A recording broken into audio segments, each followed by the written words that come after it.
जय मैथिल जय मिथिला। गोर लगे छी मैथिलगण।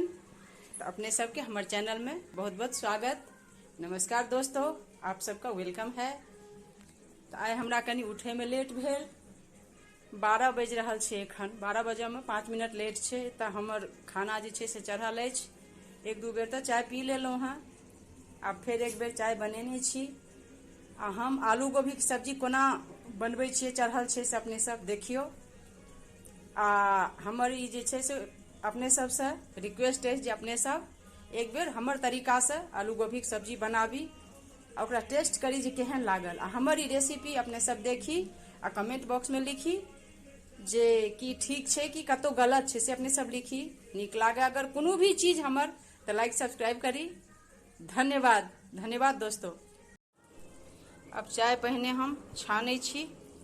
चाय पीब क्या तो माथ में दर्द होइए। तो चाय पहिने छानि कऽ हम जे छै से राखलहुँ हैं। अब इम्हर हमर कुकर में चावल चढ़ल अछि। हमर ई देखियो आलू गोभी के सब्जी। ये आलू गोभी के सब्जी छै। एहिमे जे छै से हम नून हरदि के बाद हम देखियो पीस का मसाला देने छियै, जेना प्याज टमाटर लहसुन। ओकर बाद जे छै से बड़ी इलायची एकटा साबुत खसेने छियै आ कनीटा गरम मसाला देलिए हैं। ओकरा खूब नीक जकाँ फ्राई कऽ कऽ आ मोटा मोटी जे छै से फ्राई भेल छै। एकर देखियो कलर कोन यमी कलर एलै हैं। अपने सब एकर कलर देखियो ई केहन छै।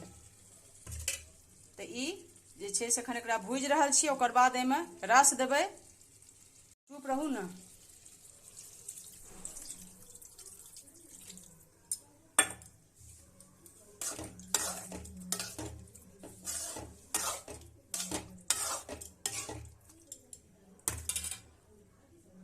देखियो अब हमारी आलू गोभी के सब्जी तैयार छै। एमे रस जे छै से हम दऽ देने छियै। देखियो अब ई बिल्कुल तैयार छै। अपने सब जे छै से ई हमर ब्लॉग देखी आ कमेंट बॉक्स में लिखी जे हमर रेसिपी केहन लागल। बिल्कुल तैयार छै आलू गोभी। देख लियो कतेक एमे रंग आ कलर चढ़ले हैं। धन्यवाद। जय मैथिल जय मिथिला।